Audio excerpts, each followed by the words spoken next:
assembly elections, or will it be too late after that? Tamil Nadu politics is abuzz with a million questions and several mysteries. But the one thing is, Amma is back and she's here to reclaim Jayalalitha's legacy.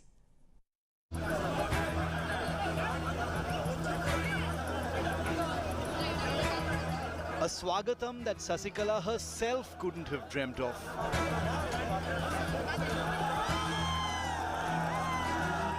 An epic 20-hour journey home, punctuated by swarms of supporters crowding around her convoy.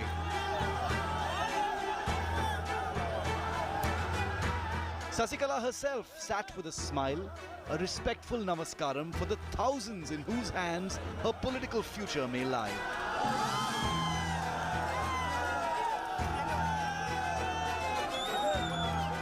The usually circumspect Sasikala even breaking her silence with this declaration. கொன்ற கொள்கைக்கு நான் அடிமை. இந்த தொண்டர்களுக்கும் தமிழக மக்களுக்கும் நான் அடிமை. ஆனால்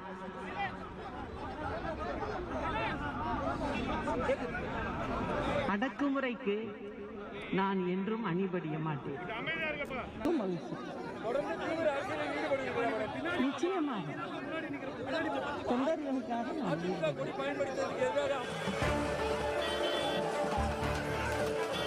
At place after place, point after point, Sasikala was practically geared out by supporters looking for a darshan. Of the one woman who still holds that emotional connect to Amma, former Chief Minister Jayalalithaa. After 4 years in jail following Jayalalitha's death, Sasikala will be looking to draw strength from these crowds to win the legacy war over her mentor. Chinnamma's politics needed no words on Monday night because the pictures were practically screaming.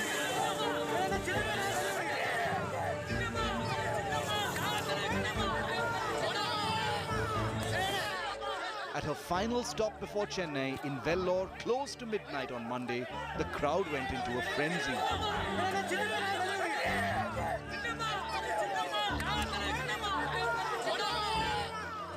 There are the party guards, party supporters who are standing on the roadside trying to greet Sasikala, who is on her way back. Then there is no real way she can go ahead without accepting their greetings. And that is exactly what we see over here. There is a huge cavalcade of vehicles. There are at least some 20 to 30 vehicles in this whole cavalcade. Finally entering Chennai only at 4:30 a.m., a stunning 20 hours after her convoy left Bengaluru, she made straight for MJR's residence to cement the super symbolism after a day of undeniable muscle flexing. Sasikala's namaskarams to the patriarch of the AIADMK wasn't unexpected, but stood hugely amplified by the fact that the AIADMK government had closed down the Amma Memorial on Marina Beach, ostensibly to deny Sasikala another viral photo opportunity.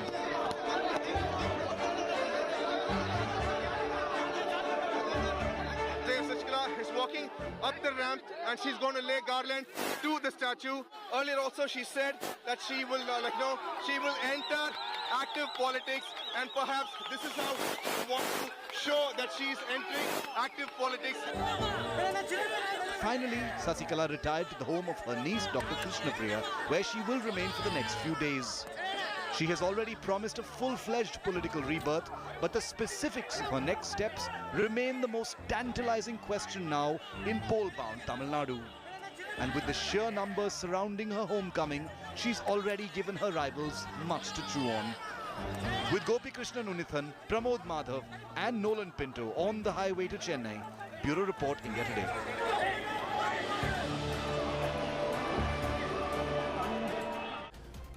Sasikala has returned and she's back with a bang. What impact will Chinnamma's return have on the forthcoming Tamil Nadu Assembly elections? Joining me for perspective, I have with me on this broadcast Siraj Shekran. He's an advocate and founder of The Voice for Tamil Nadu. We have Kishore Swamy, he's a political analyst, tends to lean towards the AIADMK. and three very fine journalists. I want to welcome first Priyambada, our consulting editor. We have T.M. Veeraraghav. He's working very closely with our teams for the Tamil Nadu elections, as is T.S. Sudhir. So welcome to all our guests. I want to go across to see Rajsekharan first, because I was quite astounded to see the kind of support that Sasikala was able to draw as her cavalcade entered Tamil Nadu. Did you expect these numbers of people to come out in the streets welcoming her? How is this, in your view, being perceived in Tamil Nadu politics at this time? Is this along expected lines, or is this way beyond what anyone could have expected? See Rajsekharan. Rahul, definitely not. I thought that there would be some crowd being organized by TTV Dinagaran, who runs his own party, AIADMK, and definitely few people from the Delta region where Mrs. Sasikala Nadarajan hails, and the vote share of her Mukkulathur vote base, which is the prominent in southern Tamil Nadu and central Tamil Nadu. But this stretch from Bengaluru via Krishnagiri, Hosur, Dharmaburi, Ambur, Vaniyambadi, Vellore, Valaja, Sri Perambuttur, Tiruvallur, and Chennai. This is known as northern part of Tamil Nadu, where my native is from Vellore district. Vellore means it was a unified Vellore that comes under Tiruvannamalai, Kanjipuram, Vellore, Arakkonam, all this. And all my relatives are widespread. That I've got first-hand information. That's why I'm trying to emphasize one point. I am stunned. I am literally stunned to understand how come the people of Vellore, Salem, Dharmaburi, Tirupattur came to support or to watch or to see Mrs. Sasikala, who is coming out of the prison after 4 years of conviction in the case where Ms. Jayalalithaa was convict 1, and her relatives, our C.N. Sudhakaran, her nephew Sudhakaran. This is definitely an unbelievable development in the northern Tamil Nadu. Whatever may be, if some may say Sasikala haters, Sasikala abusers, and people who don't like Sasikala for so many other reasons, unknown reasons and known reasons. Because she was with Madam Jayalalithaa for 33 years, and there is a perception and there is an opinion among few people that she did not allow one section of the people to enter Poyas Garden or get any benefit from Jayalalithaa and all. All this were in the public domain. But the fact of the matter is, I never expected, since it is my hometown, and this northern Tamil Nadu, I got my own connections. So I verified, I cross-checked. Not only the party members, the common public, and the others, the youngsters, I could see this kind of development after MGR, Jayalalithaa, and now it is Sasikala. I mean, I really don't understand. I'm quizzing. I'm really confused to understand how this is possible. There may be so many innuendos and insinuations for the reasons by the people who don't want Sasikala, don't like Sasikala. But my point is, whether you like her or not, she has literally 24 hours travel from Bengaluru to Chennai without getting down from the vehicle. I mean, I'm reiterating, a woman of that age, how can she travel? If we travel from Chennai to Bengaluru, we get down at 4 or 5 places, and it is a back pain and so many other reasons for a normal man, normal woman. But 66-year-old lady with so much of stress in her mind, coming out of the prison, can manage a continuous travel from Bengaluru to Chennai. It's astonishing, unbelievable. Of course, that is the truth. We have to accept it. Okay. So I want to understand from the other participants how much of this is hyperbole, how much of it is reality, because you're saying that not since MGR or Jayalalithaa have you seen so much of a crowd connect. Kishore Swami, to you first, how much of a flutter has this created in the AIADMK rank and file? Because here is Sasikala now out of jail, claiming to be the true inheritor of Jayalalitha's legacy. She was most certainly far closer to her than EPS or OPS or anybody else who's now running the AIADMK, and she wants people to believe that she is the real new Amma. See, let us clarify on certain aspects. See, with 33 years, almost 33 years of political influence, because whether they were in power or they were not in power, they were wielding enough influence. So with that kind of legacy and that kind of background, it is not surprising that she was able to create the kind of euphoria that she did when she arrived in Tamil Nadu. But are we going to really say that this is going to reflect at the ground level when compared to a huge party like AIADMK, where the organizational machinery matters? I doubt it. Now, I am not trying to underestimate the kind of influence that she can wield, as I said, because of the political legacy that she has. But is that enough to create a kind of an impact on the AIADMK? I doubt it, at least not up until the elections. Okay, so we've heard two contrarian perspectives on the significance of her return. I want to go across to three non-parties and dispassionate observers. I'll start with T.M. Veeraraghav for his perspective on whether the crowds that we saw were along expected lines, or do you also think they were unprecedented? Are they likely to show up again? And what impact do you think her return may have on Tamil Nadu politics? T.M. Veeraraghav.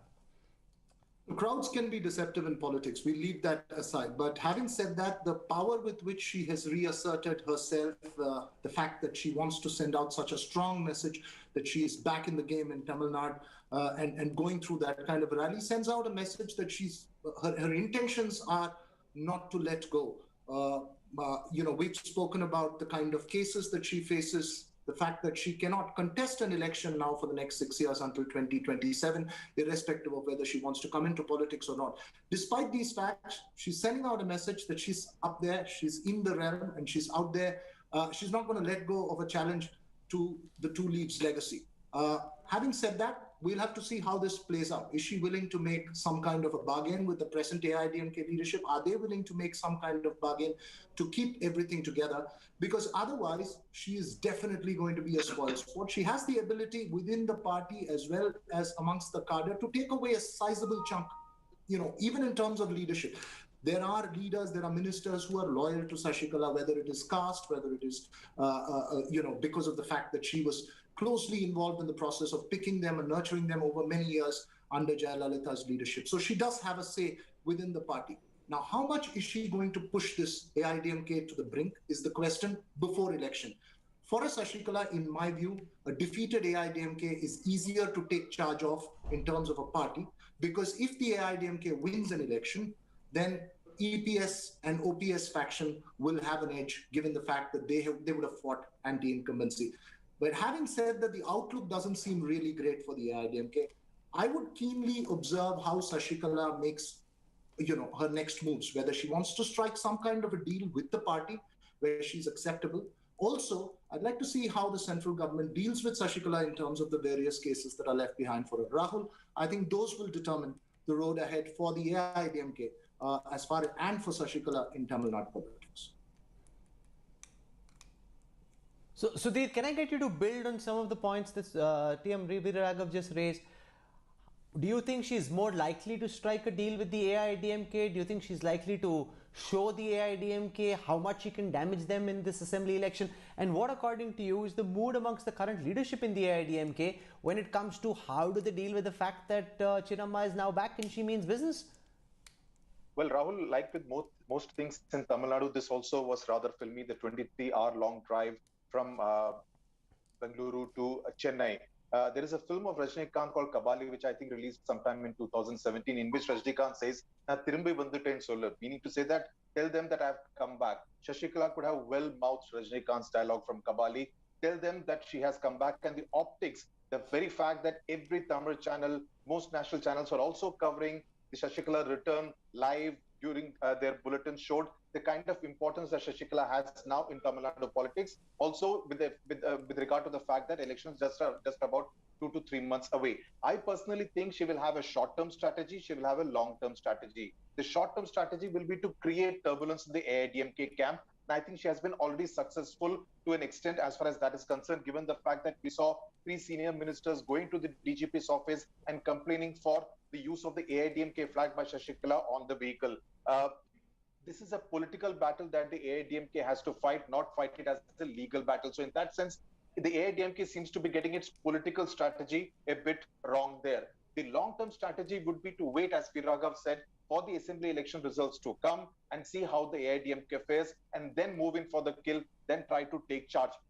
I'm not too sure whether at this point in time she would want to actively campaign for Dinakaran's party AIADMK, given the fact that it doesn't seem to have a mass base. And if the Dinakaran's party does not fare too well in the elections, the blame will be laid at Sasikala's door. So I'm not too sure whether she would want to take that risk. Responding to your question as to what would be the mood within the AIADMK vis-a-vis Sasikala, again in 2016, she was the force behind the AIADMK Jayalalitha's decision to award tickets to 234 odd candidates, or whatever many candidates who fought on the AIADMK symbol. So in that sense, she has a connect with most of the MLAs and the candidates who contested in that election. So she knows the DNA of the AIADMK inside out, and she will have a personal rapport and connection also with many of those people. So all that will come into play most likely in the run-up in the next 2-3 months, and definitely after the election results in May. Priyambada, your best sense of how many ministers and MLAs within the AIADMK owe their allegiance to Sasikala? How many may be willing to do her bidding, whether it is within the AIADMK or for the AMMK, and how many are strongly aligned with the EPS-OPS faction? And between EPS and OPS, we know that things are never perfectly well, and therefore will OPS now try and use the Sasikala card to pin EPS down, or will they come together as one against a common enemy? Rahul, I can just recall the incident right after the demise of Jayalalithaa, when Sasikala, literally we saw those photo shoots happening. She was dressed up like Jayalalithaa, and there was a queue, literally a queue of industrialists, all the senior leaders, politicians even from the other parties who had come to take her blessings, quote unquote. So that is the kind of power she wielded, not just amongst the AIADMK, but also amongst the businessmen and in the social circle, movie circle. So she has got her connections intact. So that is something very crucial for any politician, and that's the reason why TTV was able to mobilize such a huge crowd yesterday, quite unimaginable to see from in that entire stretch of 450-500 kilometers Carter standing, and that cannot happen with the connections, and that cannot happen without the organizing skills of TTV Dinakaran and of course the other members in Sasikala's family. That's always been the strength of that family. Let's accept that. And as far as TPS and OPS are concerned, I think that's going to be the crucial point here, because EPS and OPS have not been seeing eye to eye except for appearing for for any public event. And we also saw how OPS's second son had sent out a message on Facebook for the speedy recovery. It's not just things are not fine between EPS and OPS. Things are not fine between inside even within even OPS's family, because one son is an MP and other son, sources tell me, did not get an MLA seat and he's angry. So I think that's where the game is going to start. Anyone who is not going to be getting a seat here, the ministers who are not probably getting the constituencies they want for themselves or for the relatives, are likely to jump to Sasikala.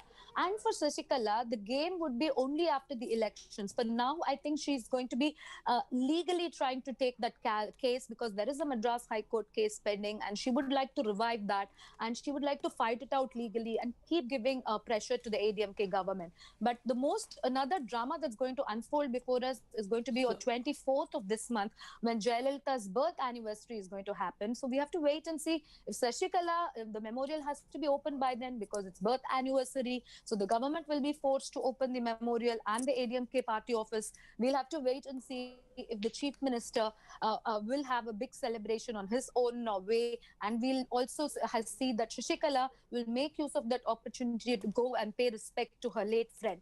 But having said all this, we also have to accept the fact that EPS on his own strength has created an image for himself. He is a noted politician with whatever may be the history. Every politician has a background or history, but he's one politician who's made a name for himself. And imagine this farm loan waiver in the assembly session, and he's just now said in next 15 days all the farmers will be given the receipt of the loan that is being waived. And the intensive campaigning that he's been doing from constituency to constituency, moving from place to place, and doling out all the freebies for people. So that's also going to have an impact. So I want to show our viewers this report about What are the options before Sasikala in the short term? Will she try and claim the AIADMK as her own party? Will she prefer to campaign for her nephew Dinakaran's party and run the risk of being a fringe player in the Tamil Nadu elections? Will she wait it out? Will she try and resolve her legal battles first? Take a look at this report filed by our Tamil Nadu Bureau on the options before Chinnamma. Hailed as Chinnamma or Junior Amma, VK Sasikala was always the power behind the throne, the operator behind the iron curtains at Veda Nilayam in Poor's Garden. After Jayalalithaa passed away in December 2016, the Supreme Court convicted her in the disproportionate assets case. Sasikala was painted as the villain, the evil influence over an innocent Purachi Thalaivi by her detractors.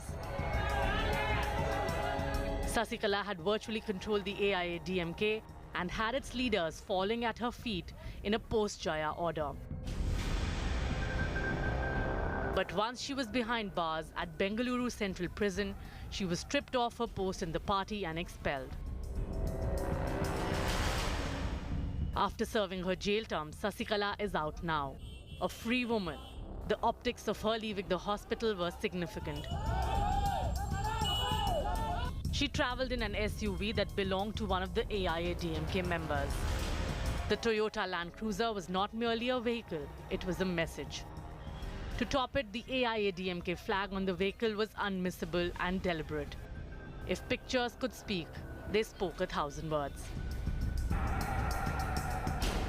In a sense, these pictures took off from February 2017, when Sasikala travelled by road from Chennai to Bengaluru to surrender at the central prison.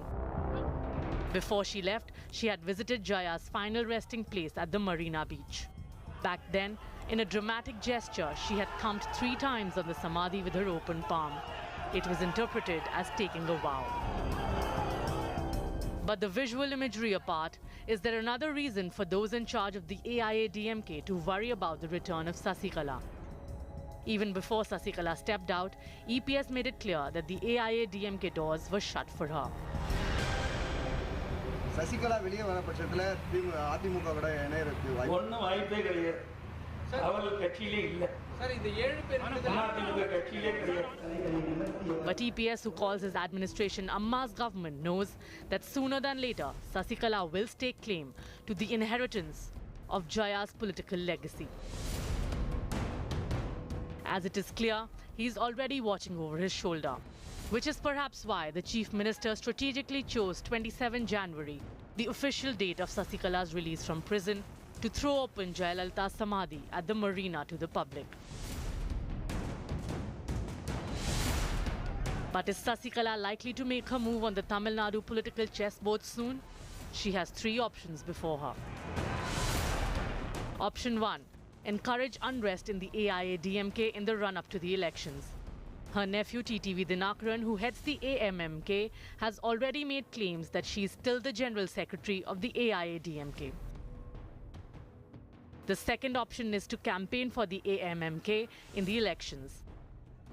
But given that Dinakaran's support base has dwindled considerably, riding on the AMMK vehicle is not likely to help Sasikala rise like a phoenix from the ashes. The last option is to bide her time till the assembly elections get over in May 2021. If she plays a prominent role in the elections and does not taste success, it will be interpreted as Tamil Nadu giving her a clear thumbs down. If the AIADMK does not return to power, as opinion polls suggest, and that leads to a weakening of Palanisami's hold over the party, it will provide Sasikala the right opportunity to strike. With T.S. Sudhir, Bureau Report, India Today. Sudhir, I was reading the report that you put together for India Today, and essentially the point that all of you are making is that she may want to see what happens in the election and not push for TTV's party just at this moment, because she could end up as a fringe player if she did.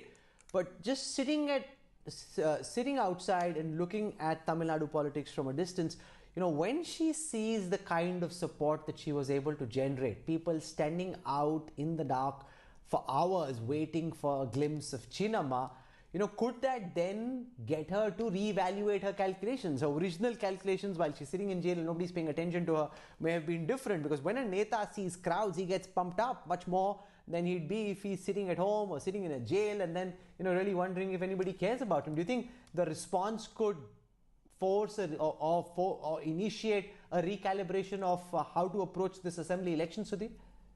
Well, Sasikala has been a political observer. I wouldn't call her a full-time politician, but she has seen politics. She has practiced politics from behind as far as the AIADMK is concerned. So I'm pretty sure she understands the nature of these crowds. And I'm sure a lot of it also would have to do with the curiosity factor, because if crowds were really an accurate barometer of a politician's success in the political field, then Lakshmi Bharati would have been Chief Minister of Andhra Pradesh, so would have been Chiranjeevi. But that unfortunately did not happen. So I think much more will depend on how deftly Sasikala is able to navigate through the politics of Tamil Nadu, what kind of negotiations, if she indeed does, with the AIADMK leadership, whether the BJP in this case wants the coming together of both the Dinakaran faction and the AIADMK ruling dispensation, whether it is able to convince EPS and OPS to kind of not have such a hard position as far as Sasikala is concerned.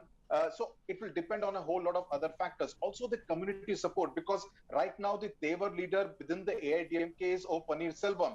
But whether the Tevar community is happy with his leadership, we are not too sure. Now, Sasikala also belongs to the same community, and the real leadership, as far as the AIADMK, both within the party and also the government, is by Edappadi Palaniswamy, who is a Gounder. So there is also the Tevar versus Gounder kind of a friction, which would also play out, and what kind of an impact it has on the internal politics of the AIADMK. So a whole lot of these kind of politics will play out. Also the legacy war.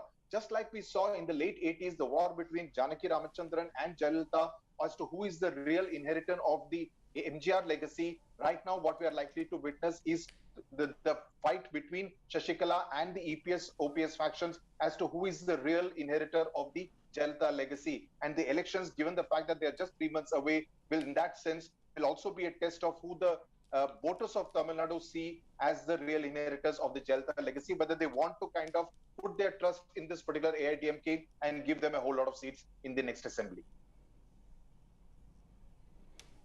Priyambada, what's your best sense of how the BJP is likely to weigh in on Sasikala's return? And the fact is that the BJP has been in dialogue with the AIADMK. They've been trying to attempt a coalition going into the assembly elections, even though AIADMK leaders very often tend to debunk that. Do you think how do you see the BJP viewing Sasikala's return and the impact this could have on the DMK as a united front right ahead of the assembly elections? Well, if we were to believe the reports, then I think BJP does play an important role. Today, even in the press conference, TTV very indirectly pointed out that a lot of calculations are done by the person above. And he looked up and smiled and then said it's probably because of stroke of luck or some luck. So that's the word he used. But when we talk about BJP, let's understand EPS, OPS did come together. And we do know the lot of drama that unfolded. Of course, officially, nobody can accept anything, but we know what was holding this AIADMK government so long in many ways. Of course, for the last 1 year, EPS has carved a niche for himself and has outgrown a bit. But at the same time, BJP is a party which wants to be in alliance with the Dravidian party and also wants more number of seats. They're not ready to settle down for 5 seats or 10 seats.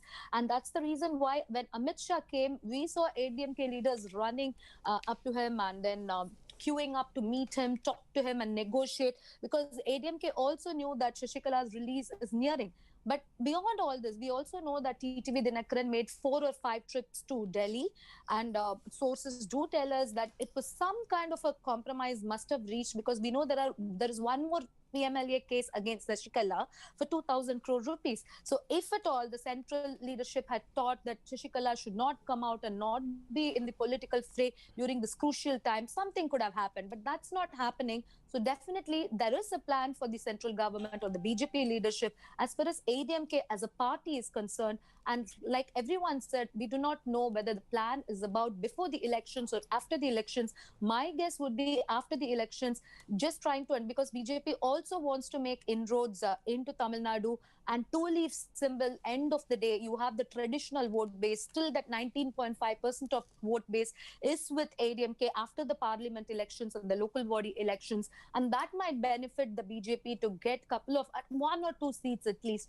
But after that, it's anybody's guess what BJP would do as far as AIADMK is concerned, because many political analysts do say that BJP wants to follow the Bihar model in Tamil Nadu. Even MK Stalin, when he spoke to us to India Today, he clearly mentioned that BJP wants to break AIADMK into pieces, and that might not happen. I mean, that might happen. That is what MK Stalin as well told us.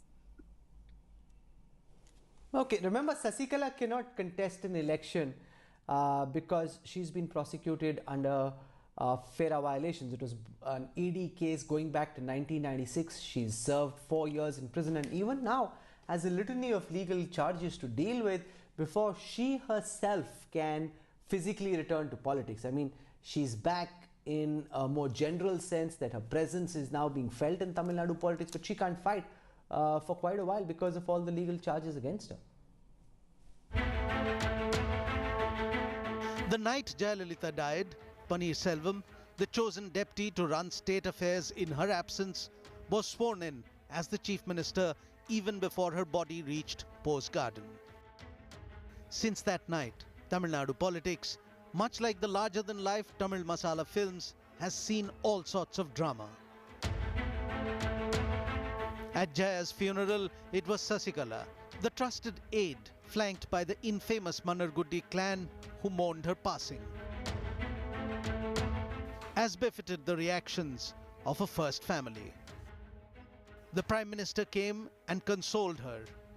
In his solace was tacit recognition of the passing of a political baton.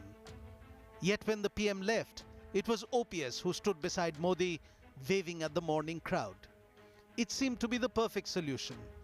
OPS to look after state affairs, while Sasikala, dubbed Amma in the party, to take care of the party itself. A snug arrangement that lasted a bare 2 months. On 5th of February 2017, Paneerselvam resigned, as Sasikala fine-tuned her strategy to take over the government. She began to face difficulty in getting an appointment with the acting governor of the state to stake her claim. OPS used this time to mediate at Jaya's memorial. He claimed Amma has helped him hear his inner voice. Amma wanted me to save the party. Centre wanted me as chief minister. I said no.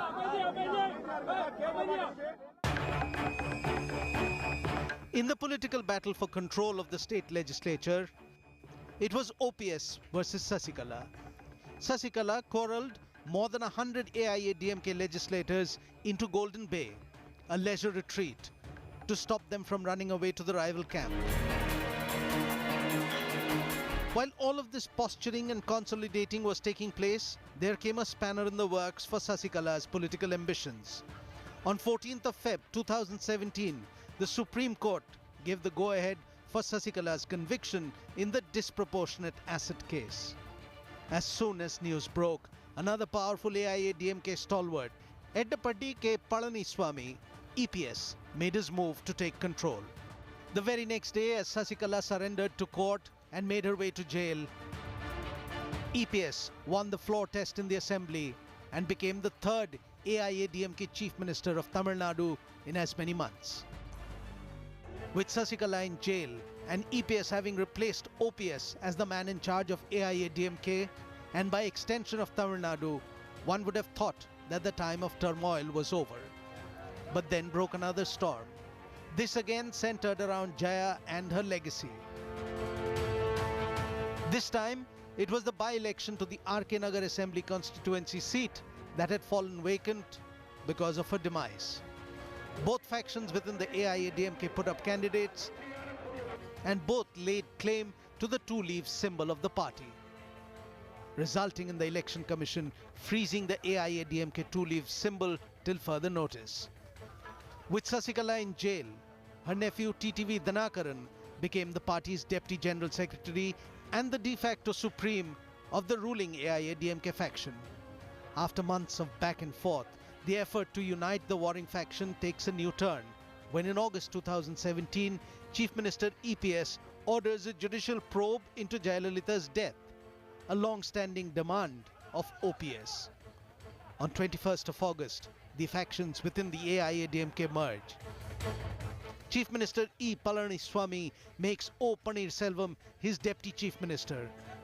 By September, the now combined EPS-OPS-led AIADMK removed both Sasikala and her nephew TTV Dhanakaran from all party posts.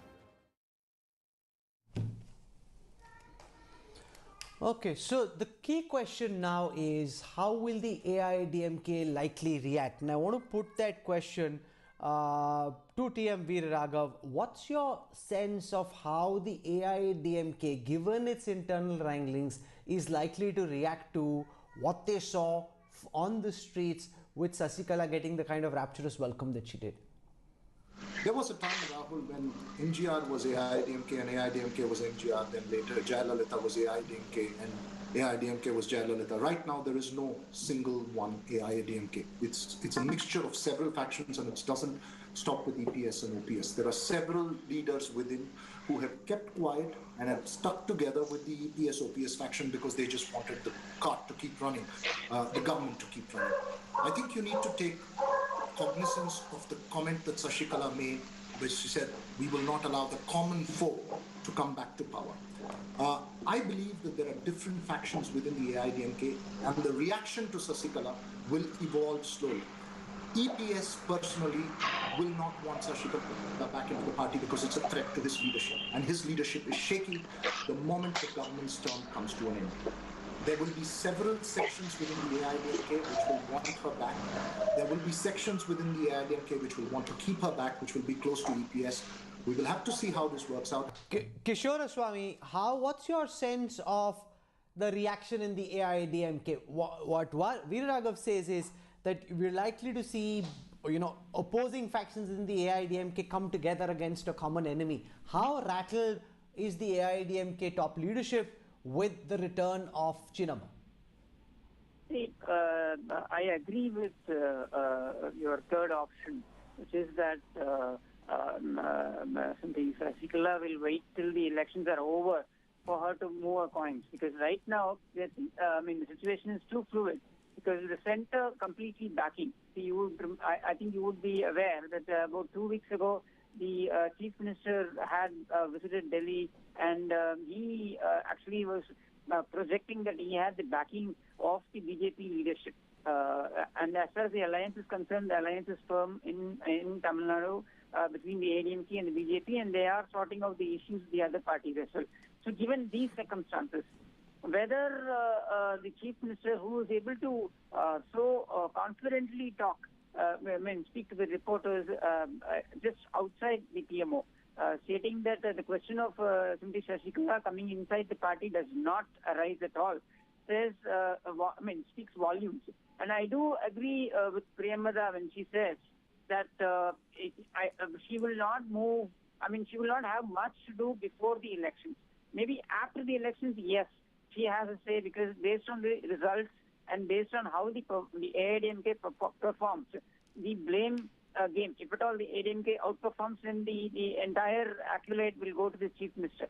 But if the AIADMK does not perform well, then of course, yes, the blame will rest on him as well, because he has been projected as a Chief Ministerial candidate by his own Mr. OPS, who was considered to be a competitor. But he himself has come out and announced that he's going to be Chief Ministerial candidate, and he has taken. And you can see that Mr. OPS has been silent when it comes to SMP Sasikala. He has not spoken much. And Priyamada was right.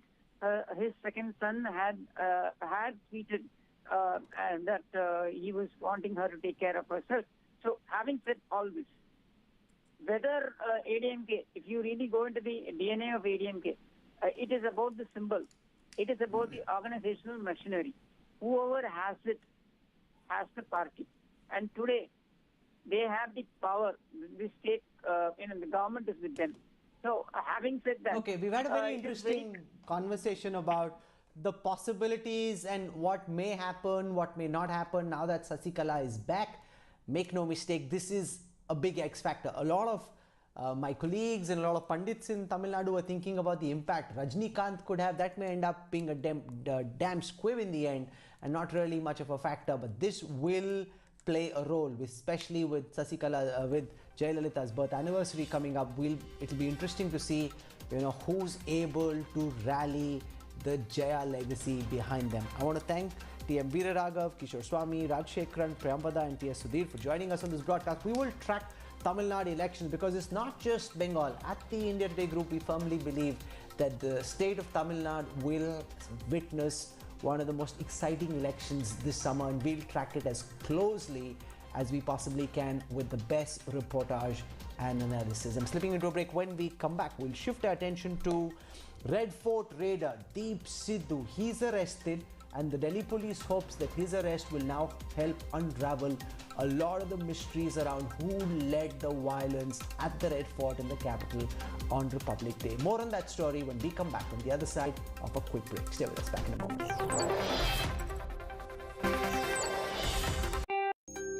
India Today Conclave East 2021, February 11th and 12th, Kolkata.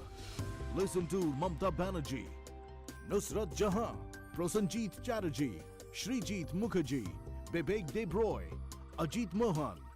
Catch the live webcast on www.indiatoday.in and also watch the highlights on India Today Television, media partner Aaj Tak Bangla. India Today Conclave East 2021, February 11th and 12th, Kolkata. Listen to Amit Shah, Mamta Banerjee, Derek O'Brien. Catch the live webcast on www.indiatoday.in and also watch the highlights on India Today Television, media partner Aaj Tak Bangla. India Today Conclave East 2021, February 11th and 12th, Kolkata. Listen to Amit Shah, Jagdeep Dhankar, Ranjan Gogoi, Kailash Vijayvargiya, Derek O'Brien, Himanta Biswa Sarma.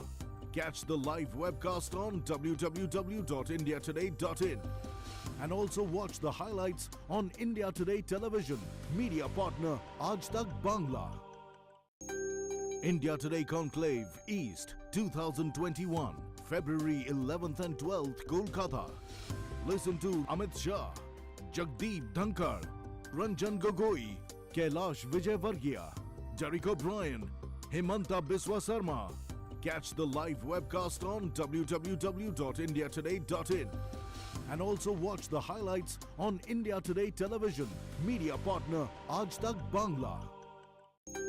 India Today Conclave East 2021, February 11th and 12th, Kolkata.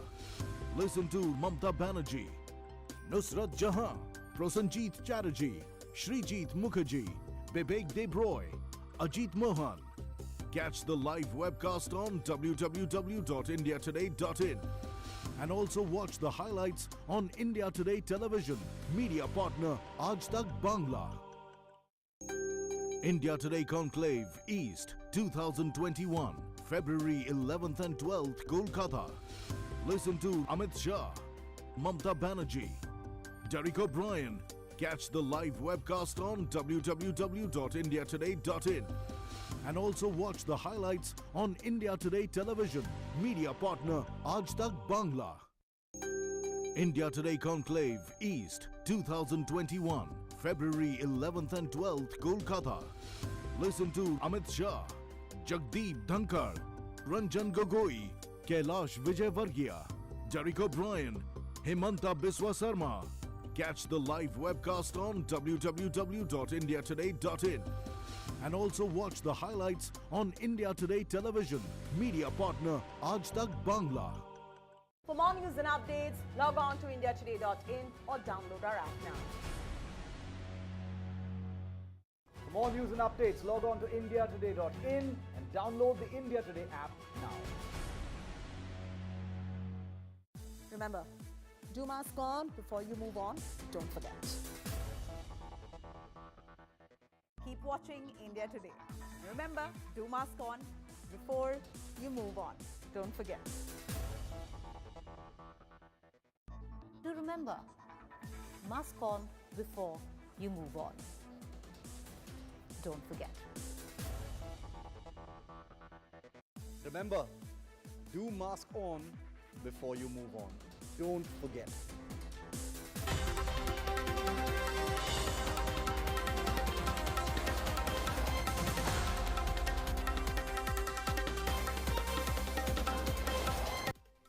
Red Fort raider, alleged mastermind of the violence on the 26th of January, Deep Sidhu, has been arrested from Punjab, brought to Delhi. The police believes that his arrest will reveal many of the unanswered questions about the violence that played itself out around the Red Fort on the 26th of January. He was produced before a magistrate and is currently in remand.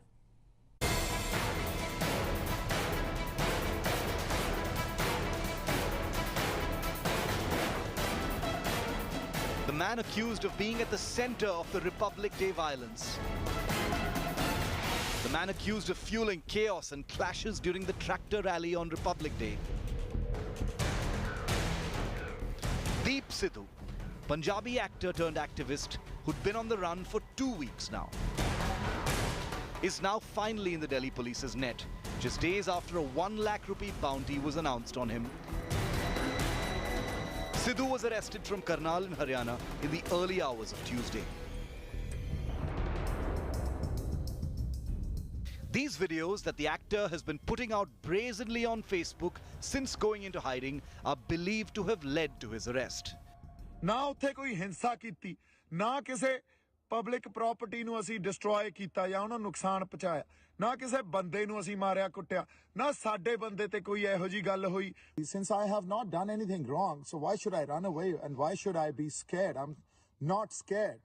ਤੁਸੀਂ ਅੱਜ ਮੈਨੂੰ emotional ਕਰਤਾ ਮੇਰੀ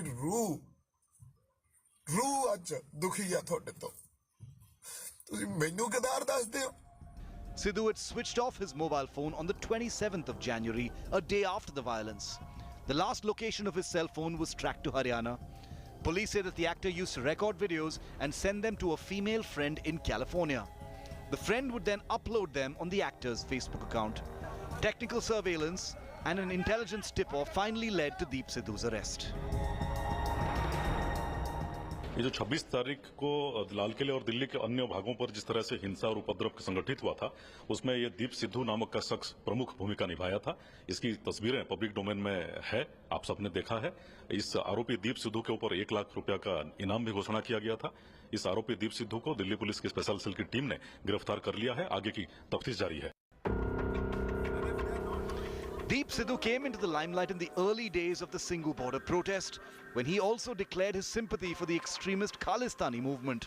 ये revolution है. And if they are not going to understand the seriousness of this matter, trust me, it's going to be, it'll define the next political structure of this whole geopolitics of this entire country. Since then, he's been chased away from the Singhu border, disowned by the farmer union leaders and accused of being a political agent by the opposition. Deep Sidhu से फिलहाल लगातार पूछताछ की जारी है कि वो कहां गया, किस-किस से मुलाकात की, किस-किस ने उसकी छुपने में मदद की। हालांकि स्पेशल सेल के सूत्रों का कहना है कि 26 जनवरी हिंसा के बाद वो हिमाचल प्रदेश, पंजाब और हरियाणा में अपने जानकारों के यहाँ पर छुपा हुआ था। क्राइम ब्रांच ने उसे अपनी कस्टडी में ले लिया है और फिलहाल आगे की पूछताछ उससे की जाएगी। कैमरामैन राकेश के साथ Arvind Ojha, India Today. This is where I wrap up the Newstrack tonight. I'll be flying off to Kolkata early tomorrow morning.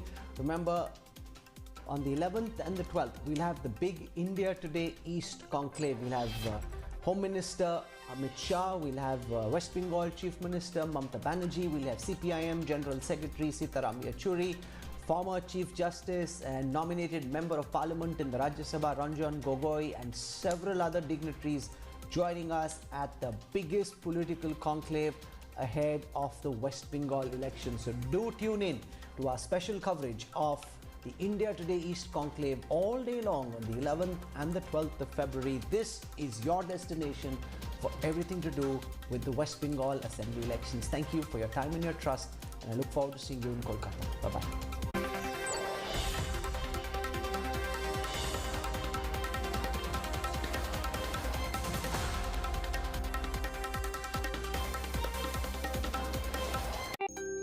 India Today Conclave East 2021, February 11th and 12th, Kolkata. Listen to Mamta Banerjee, Nusrat Jahan, Prosenjit Chatterjee, Srijit Mukherjee, Bibek Debroy, Ajit Mohan. Catch the live webcast on www.indiatoday.in and also watch